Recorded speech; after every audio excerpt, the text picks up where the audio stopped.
병원에서 죽기 전까지 주는 정맥주사는 몸을 말라가듯 죽을 수 없게 하고 수분이 넘치는 상태를 유지시킨다고 합니다. 말라가듯 죽을 때 인간은 오히려 죽음의 고통을 덜 느끼는데 병원에서 연명치료에 시달리다가 고통 속에 가시는 분들이 많다는 것입니다. 현대의학의 죽음 비즈니스에 속지 않기 위해서는 누구에게나 죽음을 배우는 시간이 필요합니다. 오늘의 주제는 병원에서 알려주지 않는 슬기롭게 죽는 법입니다. 이번 영상도 여러분들이 꼭 알고 계셔야 할 내용들로 준비했으니 도움 되셨으면 좋겠습니다. 주위의 소중한 분들께도 공유해 주세요. 우리의 자식이, 우리의 부모님이, 우리의 주변의 이들이 알고 있어야 하는 일입니다. 요즘에는 대부분의 사람들이 병원에서 죽음을 맞습니다.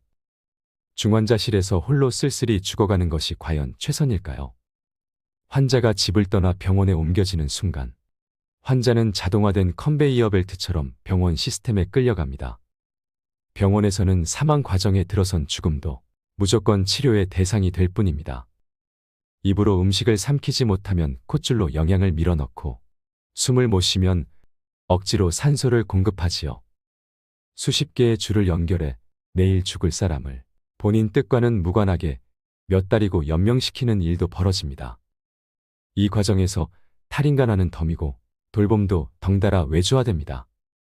요양병원과 요양원들도 하나의 사업이 되어버린 것이 현실입니다. 죽음의 외주화는 다시 죽음에 대한 준비의 부재로 이어집니다. 말기 암 환자들조차도 막상 임종을 맞으면 영정사진을 못 구하는 일이 허다하다고 하지요. 죽음이 치료해야 할 질병으로 둔갑한 요즘, 중환자실에서 삶을 마쳐야 할 만큼 하고 제대로 보냈다는 인식을 가진 사람들도 많습니다. 의사도 병원도 주변인들도 정작 죽어가는 당사자의 고통은 고려하지 못하는 경우가 부지기수입니다. 자연은 싸워서 이겨야 하는 상대가 아닙니다. 우리 삶의 어떤 순간에도 죽음은 찾아온다는 것. 그것이 제가 들려드리고 싶은 죽음에 대한 가장 첫 메시지입니다. 인간의 가치와 이윤을 쉽게 맞바꾸는 자본주의 사회에서 노화는 치료 가능한 병으로 둔갑하고 죽음이 병원에서 외주가 됩니다. 현대사회는 죽음을 병원 안에 가둠으로써 우리 일상으로부터 죽음을 단절시켜버렸습니다. 죽음이 외주화되면 인식의 변화를 가져옵니다. 집에서 키우던 가축을 잡아먹던 시절에는 적어도 그 가축에게 미안하고 고마워했습니다. 하지만 도축장이 들어서며 동물의 죽음이 외주화되자 고기는 그저 마트에서 사는 상품이 되어버렸고 결국 공장식 축산이 표준화되었습니다. 우리는 더는 소와 닭과 돼지를 생명이 아닌 물건 취급하며 얼마나 싸고 맛있느냐로 평가합니다. 죽음이 생활에서 분리되어 외주화되자 죽음은 새로운 비즈니스로 재탄생하게 된 것입니다. 우리가 아는 연골주사는 퇴행성 관절염 환자의 손상된 연골을 치유한다고 잘못 알려져 있는데 기대할 수 있는 효과는 100% 진통 효과뿐이라고 합니다. 그리고 너무 자주 맞으면 관절 손상이나 인대 파열이 진행될 수 있기 때문에 다른 모든 치료와 마찬가지로 오용이나 남용은 금물입니다. 그런데 연골 주사를 놓으면서 이런 말을 해주는 의사가 몇이나 있을까요? 그리고 우리가 건강검진을 할 때 찍는 CT 촬영은 몸에 방사선 폭탄을 투여하는 것이나 마찬가지라고 합니다. 그런데 병원에서는 CT를 쉽게 권유하는 경향이 있습니다. 심지어 살아도 산 것이 아닌 상태로 오랜 시간을 버틸 수 있게 하는 현대의료는 죽음에 대한 정의마저 모호하게 만들고 있습니다. 죽음을 준비하지 않으면 죽음보다 더 나쁜 일들이 일어납니다. 바로 병원의 생사 결정권을 넘겨주고 생을 마무리하게 되는 것입니다. 삶을 정리할 시간도 없이 반복해서 병원 신세만 지다가 어느 날 갑자기 죽음을 맞이하고 싶은 사람은 없을 것입니다. 가족들의 얼굴도 알아보지 못하고 몸에 수십 개의 관을 삽입한 채 24시간 울리는 기계음을 들으며 죽어가고 싶은 사람도 없을 것입니다. 그러나 죽음을 외면하면 이런 일은 언제라도 일어날 수 있습니다. 많은 사람들이 맷자리를 보고 수의를 마련하는 것이 죽음을 준비하는 것이라고 착각하는 현실에서 병원의 죽음 비즈니스에 속지 않고 원하는 방식으로 생을 마무리하려면 어떤 준비가 되어 있어야 할까요? 병원은 잠들지 않습니다. 하얗게 불을 밝힌 병동의 밤은 어느 날은 평온하게, 어느 날은 전쟁터와 같이 치열하게 밝아옵니다. 죽음을 말하기 싫어하는 의사와 죽음을 받아들일 수 없는 환자와 가족 사이에 암묵적인 합의하에 중환자실은 환자가 임종을 맞이하기 위한 장소로 급속히 변질되어 가고 있습니다. 한편으로 암묵적인 합의라는 것은 누구도 선택에 대한 부담을 지지 않기 위해 존재하는 것처럼 보이기도 합니다. 갈등의 지점에서 우리는 어떤 선택을 하는가에 대해 생각해 볼 필요가 있습니다. 또 원 없이 큰 병원에서 해볼 것 다 해보고 라는 말은 환자가 만신창이가 되고 가족 또한 피폐해지는 경우가 많은데 왜 생전에는 관심도 없고 잘하지도 못했으면서 죽음에 이르러 이렇게 해야 되는 것일까요? 또 왜 꼭 큰 병원에서 임종을 맞이해야 하는 것일까요? 어차피 위험이 있는 상황이라면 환자나 보호자들은 똑같이 나쁜 결과라도 대형 병원에서 그 결과를 맞이했을 때 의심하지 않고 더 쉽게 승복하는 경향이 있다고 합니다. 의료가 사람이 하는 일이 아닌 첨단 기계와 설비에 달린 일이라는 생각이 팽배하기 때문입니다. 죽을 거란 걸 알면서 아무것도 하지 않은 것은 정말 죽이는 것과 같을까요? 실제로 어떤 환자의 가족은 심폐소생술을 하지 않는 것과 환자가 입원했을 때 중환자실에 입실시키지 않았다는 것을 귀책 사유로 담당일을 엄벌할 것을 주장했는데 법조인들은 법률적으로 유죄가 될 수 있다고 보았습니다. 그렇다면 이유를 막론하고 죽음에 직면하면 인공적으로 연명을 하게 해야 책임을 면한다는 뜻이 됩니다. 그렇지 않으면 범죄자가 되는 것이 우리나라의 뼈아픈 현실입니다. 이는 우리나라 임종 문화의 총체적인 혼란상에서 비롯되는 비극입니다. 그럼에도 불구하고 저는 좋은 의사란 최선을 다할 때와 이제 그만 놓아야 할 때를 분명히 할 줄 알고 가족을 설득할 수 있어야 한다고 믿습니다. 남아있는 벚꽃도 떨어지는 벚꽃도 결국엔 다 지는 벚꽃입니다. 왜 의사들은 죽음 앞에서 거짓말을 할까요? 인공호흡기를 달면 그래도 당장은 좀 편해지실 거야 하는 말은 거짓말입니다. 인공호흡기를 단 상태에서는 자발호흡을 어떤 형태로든 죽여놓지 않으면 제정신으로는 버티기가 힘들기 때문입니다.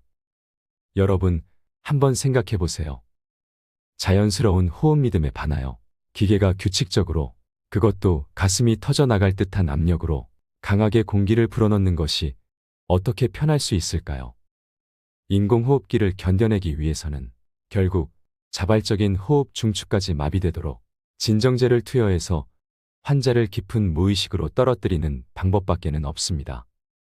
과거 10년간 중환자실 치료 후 생존율은 향상되지 않았음에도 시술 숫자는 크게 늘어서 2003년 평균 3개의 시술을 받던 환자들이 2023년에는 평균 7개의 시술을 받습니다. 특히 중환자실에 들어간 80대 어르신들의 생존율은 절반이 되질 않습니다. 중환자실에서 사망한 환자의 가족들의 공통적인 푸념은 사랑하는 우리 아버지, 우리 어머니가 주렁주렁 뭘 달고 동여맨 채 돌아가셨다는 말입니다. 이것이 현실입니다. 의료진의 과실이 아니더라도 중환자실은 항생제의 저항성이 높은 극강의 병원균이 우글거리는 곳입니다. 환자들은 침대 위에서 대소변을 보고 형편이 열악한 병원에서는 이에 대한 관리도 잘 되지 않습니다. 그리고 감염과 함께 또 하나 흔한 문제가 선망입니다.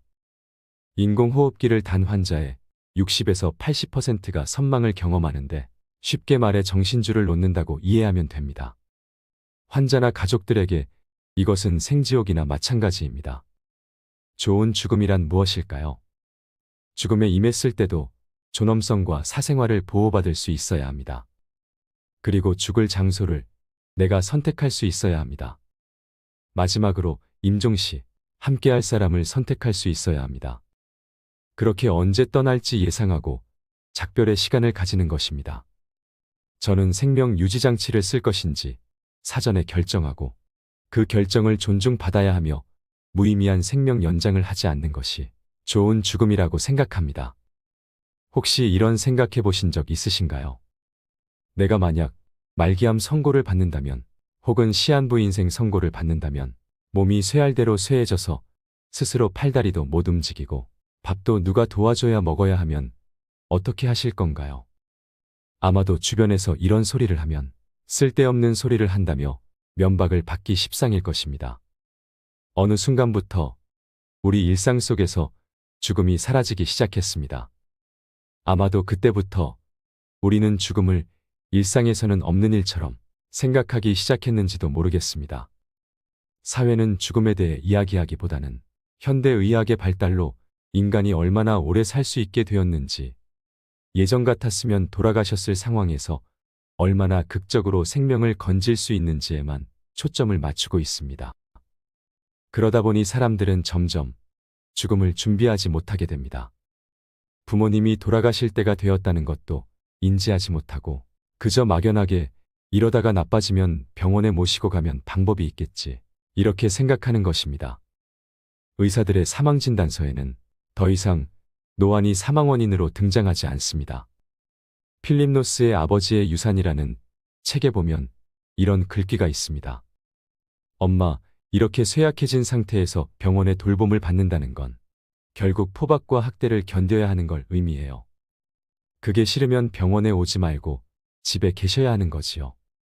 뇌종양에 걸려 죽어가는 아버지의 곁을 지키며 쓴 에세이입니다.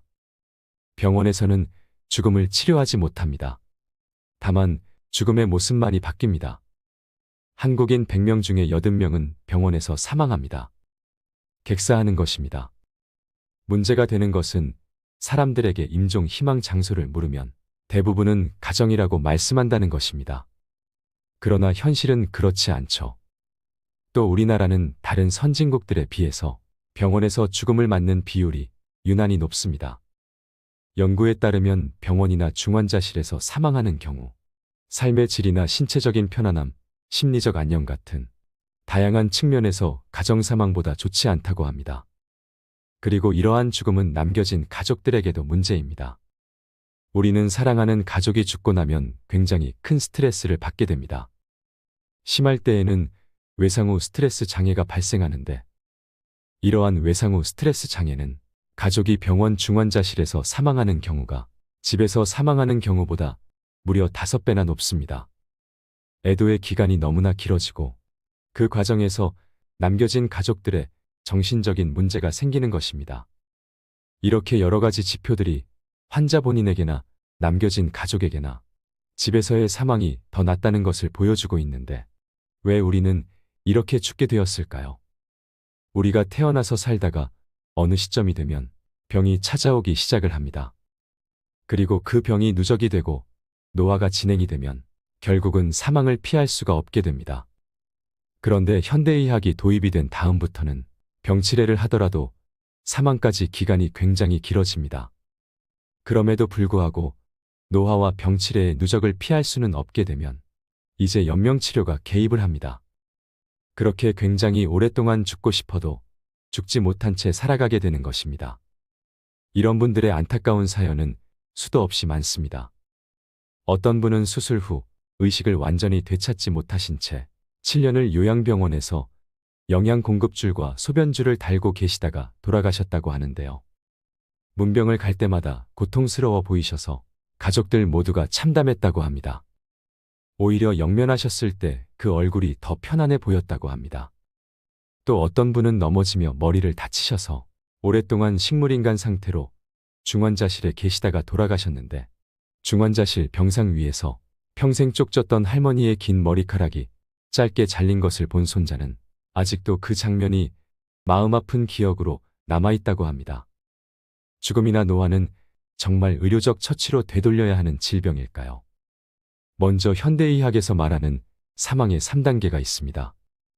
첫 단계는 외출을 못하는 단계입니다. 즉, 누군가의 도움이 없으면 집 바깥을 안전하게 나갈 수 없는 단계가 옵니다. 이 상황을 사회적인 사망의 단계라고 봅니다. 두 번째 단계는 침상을 못 벗어나는 단계인데, 이것은 대소변이 해결이 안 되기 때문에 생물학적 사망이라고도 말합니다. 세 번째 단계는 밥을 못 먹는 단계입니다. 현대의학은 여기에 또 개입을 하고 물리적으로 영양을 공급하면서 삶을 늘립니다. 즉, 영양 주사를 놓는다든지 심하면 위에 구멍을 내서 이 관을 통해서 영양을 공급하지요.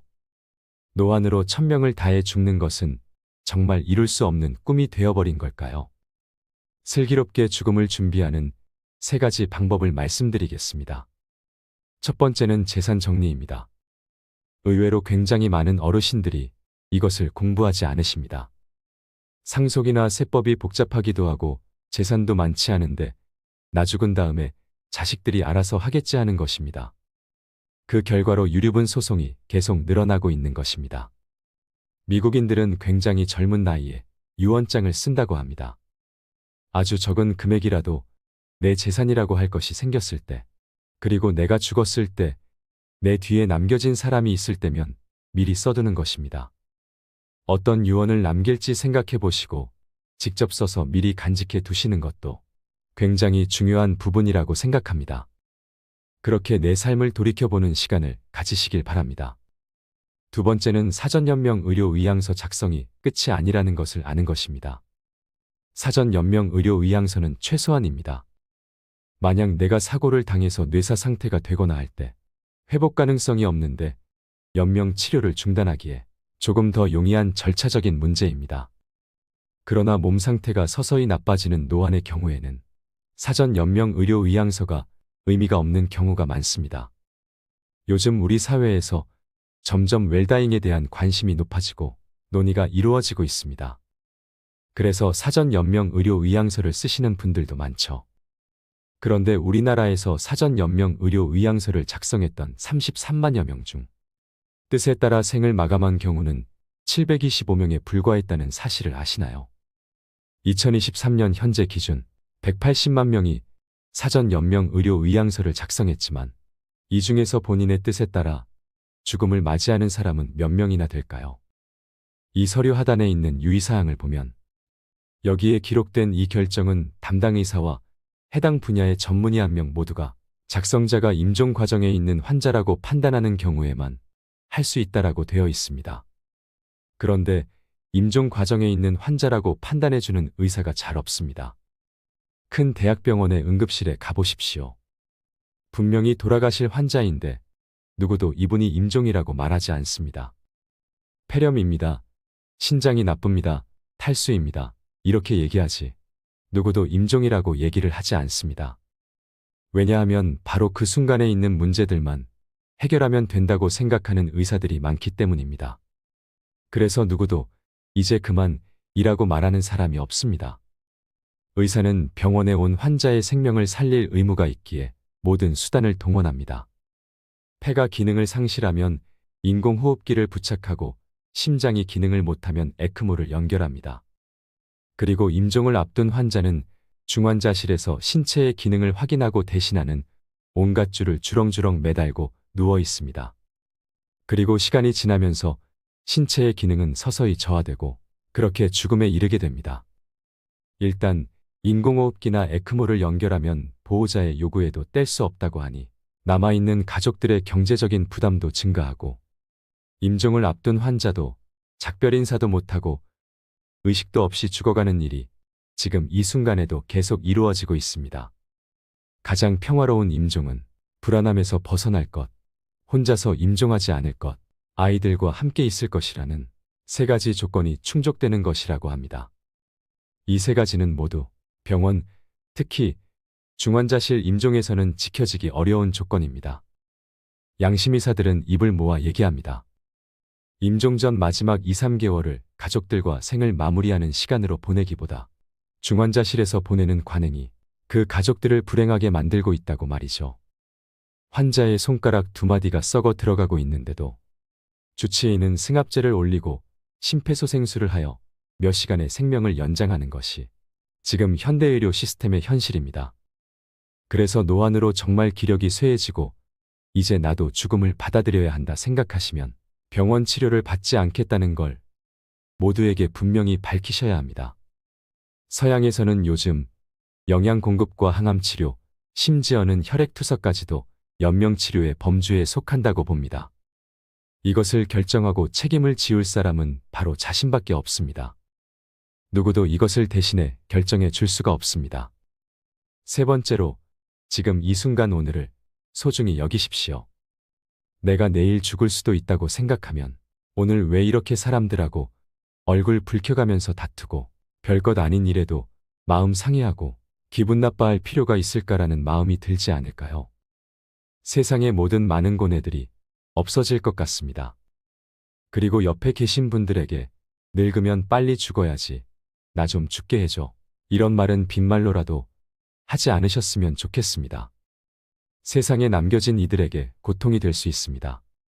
내가 언제 죽을지 아무도 모르고 죽을 때 죽는 것입니다. 그러니 내가 힘들다는 이유로 입버릇처럼 그런 말은 하지 말아주세요. 데이비드 캐슬러의 인생 수업을 보면 이런 글귀가 있습니다. 삶의 마지막 순간에 바다와 하늘과 별과 사랑하는 사람들을 마지막으로 한 번만 더 볼 수 있게 해달라고 기도하지 말라. 지금 그들을 보러 가라. 우리에게 주어진 남은 생, 사랑하는 이들과 더없이 행복하고 소중한 시간을 보내셨으면 좋겠습니다. 지금부터 말씀드리는 내용은 꼭 기억해 두셨으면 합니다. 우리가 임종이 다가왔다는 것은 어떻게 알 수 있을까요?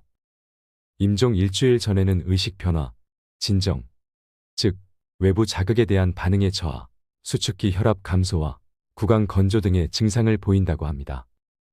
특히 임종 하루 이틀 전부터는 혈압이 현저하게 떨어지고 가래 끓는 소리를 내며 눈을 위로 치켜뜨는 증상을 보인다고 하죠. 의식의 변화는 진정과 기면의 단계를 거쳐 혼수와 사망에 이르게 되는데, 이는 잠들듯 편하게 눈을 감는다는 표현을 의학적으로 설명한 것입니다. 하지만 일부 환자들은 창난, 환각, 경련 등 임종 직전에 선망을 겪습니다. 의식이 나빠지면 이에 따라 호흡이 불안정해지는데 숨을 몰아쉰다든지 긴 시간 숨을 쉬지 않는 무호흡 증상이 나타나면 임종에 임박한 것으로 보아야 합니다. 하지만 이것을 기억하세요. 무난한 임종 상태로 임종에 가까워지면 오히려 통증은 줄어듭니다.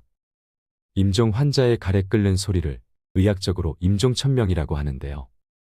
신체 기능이 쇠약해져 기관지에 고인 분비물을 뱉어내거나 삼킬 수 없어지면서 기도 내에 분비물이 쌓여 발생합니다. 임종을 맞는 환자의 절반 정도에서 임종 약 17에서 57시간 전에 들린다고 하는데요. 이 증상이 일어날 때쯤이면 대체로 의식은 혼수 상태이며 환자는 불편함을 거의 느끼지 않는다고 알려져 있습니다.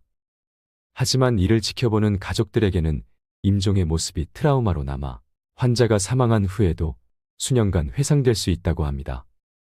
이 시점에 도저히 참지 못하고 환자를 의료기관으로 옮기는 순간 연명치료의 굴레에 들어서게 되는 것입니다. 밥을 못 먹는 단계를 지나 물도 못 마시는 단계가 오면 이제는 정말 살 시간이 얼마 남지 않았음을 알고 이에 대한 준비를 해야 합니다. 통념과 달리 임종 환자는 탈수가 되었다고 해서 갈증을 호소하지 않습니다. 큰 스님이 열반에 들기 전 곡기를 끊고 죽음을 기다리는 경우가 있습니다.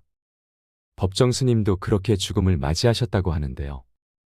불가에서는 죽음을 단순히 인간의 육체가 사망한 것으로 이해하지 않고 육을 입은 생명의 존재가 미혹과 집착을 끊어내고 일체의 속박으로부터 해탈하는 것이라고 이해합니다. 죽음은 어떤 이에게만 벌어지는 특별한 비극이나 천벌이 아닙니다. 저는 가야 할 때가 왔다고 생각되면 이렇게 자연으로 돌아가는 것이 가장 바람직한 형태의 죽음이 아닌가 생각합니다. 김학철이라는 독립운동가를 아시나요?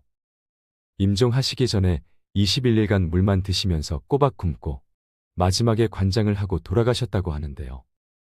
이렇게 돌아가시면 염할 것도 하나도 없다고 합니다.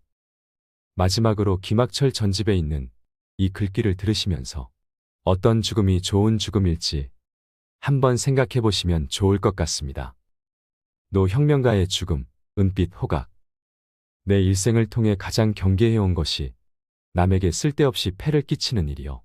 다른 하나는 번거로움이니. 며느리 너는 나 죽은 날에도 울지 말고 그냥 학교에 가라. 가서 평상시처럼 아이들을 가르쳐라. 위험 있는 삶도 어렵지만 사람이 한 명을 알고 자신의 죽음을 위험 있게 맞기가 쉽지 않거늘. 그러나 선생은 그렇게 했다. 더는 목숨에 연연하지 않겠다며 일체의 병원 치료와 주사를 거부하고 꼬박 20 하루를 굶은 뒤 소년처럼 머리는 면도로 깨끗이 밀고 간호사를 불러 관장하고 중산복으로 갈아입은 다음 남들이 다 잠자는 새벽 2시 반에 조용히 식구들을 깨워 병원으로 갔다. 그리고 평소의 모습처럼 침대에 누워 도란도란 얘기를 하시다가 그만 깜빡 저 세상으로 가시었다. 입가엔 행복했던 날, 손녀와 함께 짓던 미소 자국이 역력했으며 눈가에선 마지막 매섭고 밝은 빛이 빛났다. 향년 85세. 이상으로 인생 철학이었습니다. 철학이 있는 당신의 삶을 응원합니다.